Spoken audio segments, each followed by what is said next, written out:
Alright, welcome back to the Kirin Rise University. It's somewhat hot, somewhat cold. Actually, I'm just terrible with fashion. I get neck around, all slant, all jazzed up here. This is because of work. It's not how I usually dress. He's all dressed up and stuff, probably waiting for his woman. Woman? Alright, anyway, I want to go over a third drill. Quick reminder, 7 days left to pre-order your book. If you want to pre-order it, then definitely do so within that time frame. There's a lot of good stuff that we're giving away. Outside of the 7 days, then you're shit out of luck. Okay, anyway, that ground, you pre-order? Yes. Oh, that's good. It says Jose. No, it's double the amount from peso to dollar. We'll be broke next week. I won't be able to afford tuition next week. Alright, so yesterday we had a class, okay? And we had a simple class, and I want you to look over a simple drill first. Okay, neck ground's punching, and just shift, and I pop, right?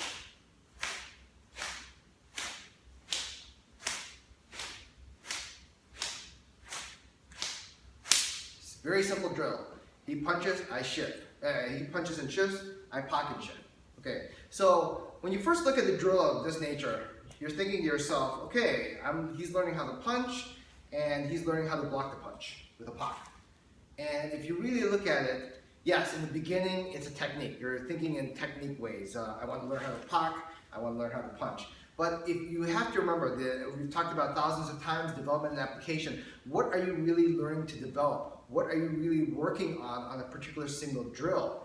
And if you understand what you're trying to develop, then you'll actually succeed faster. You'll grow a lot better in the art. Okay. In the beginning, most people look at his drill as basically he punches and I want to block the punch. Okay. And then I can do the drill. I want you to look at this drill. Where he punches. Good. Keep punching. Now I'm going to do the drill. If you look at it on video, it looks about the same thing. And you can practice that for year after year and thinking, oh wow, this is really good. If he punches me, I know how to block. But in reality, that's not what you're developing. That's not what you're developing. Learning just to simply punch, learning just simply to pop. First of all, let's take a look at a little bit of the depth of what we're talking about. When he punches me, he's aiming to my center, right? Now, it looks like when he punches, I pop, right? When I pocket here, what am I doing? Am I really blocking his hand? Because if I'm blocking his hand, it looks like this. See, I'm trying to chase to block his hand. But in actuality, you're learning to develop something. You're learning simply, if you look at the detail of it, I'm here. My pocket is exactly in my center. And when he punches towards me, what am I doing? I'm not aiming towards his punch. I'm aiming towards his center. That's the goal. That's the development. I always want to attack the source.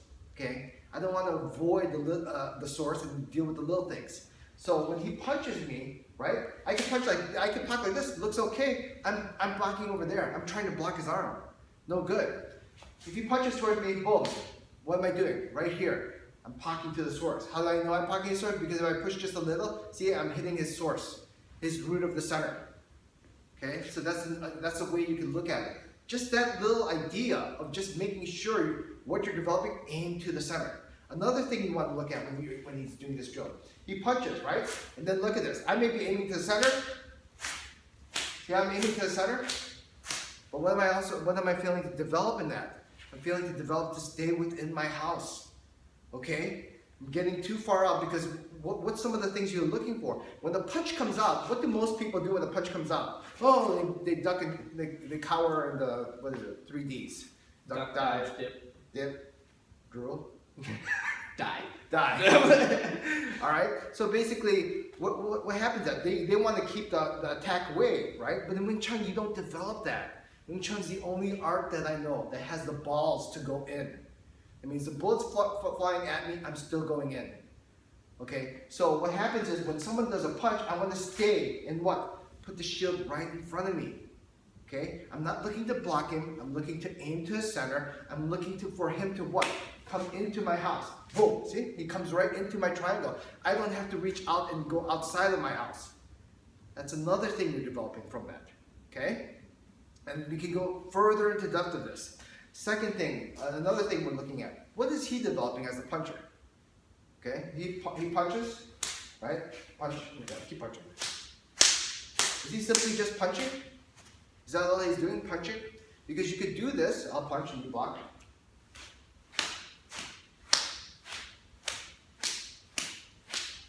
Looks okay, right? But I'm developing something also. I have to learn how to go with the force when I'm blocked. So in other words, if I punch, right, and he pots me, all of a sudden he's blocking me from the target, and all of a sudden I still keep forcing my motion this way. You're developing the wrong thing. That means once I shoot, once I ask the question, will you go out with me? No, please. Please, again? Again. Please. Sure. Remember, it's only stalking, unless if they know. Oh my god. Alright, so when I punch like this, right? I ask him a question, can you block my punch? He can, then what happens at this point? At this particular point, I have to go with the force. And what that means is, I kill the power, but I maintain the tension. Okay, remember that. Kill the power, maintain the tension, but the motion continues to flow.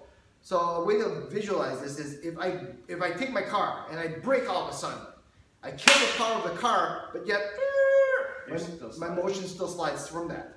Okay, I don't want to do like this. If I punch towards him, what am I doing? I'm still trying to force this in here. What happens if I force this in there? Once I answer the question, I should be able to go to the next hand right away. Right? And that's what I'm eventually drilling. But if you don't develop that within the drill, what's going to happen? You're going to keep forcing it down the center. Yes, you're aiming at the center, but you can't force it down the center. Right? You always have to go with the flow, the natural balance of things. And eventually, if you go with the flow, you get to the goal. Okay? Anyway, that's a simple drill, and that's just a couple of things just to look at and understand that. And I gave you an entire curriculum of basics so far, but you got to look at the depth of what you're developing for those drills, and we'll be taking that more and more into depth in the next couple of weeks. Okay?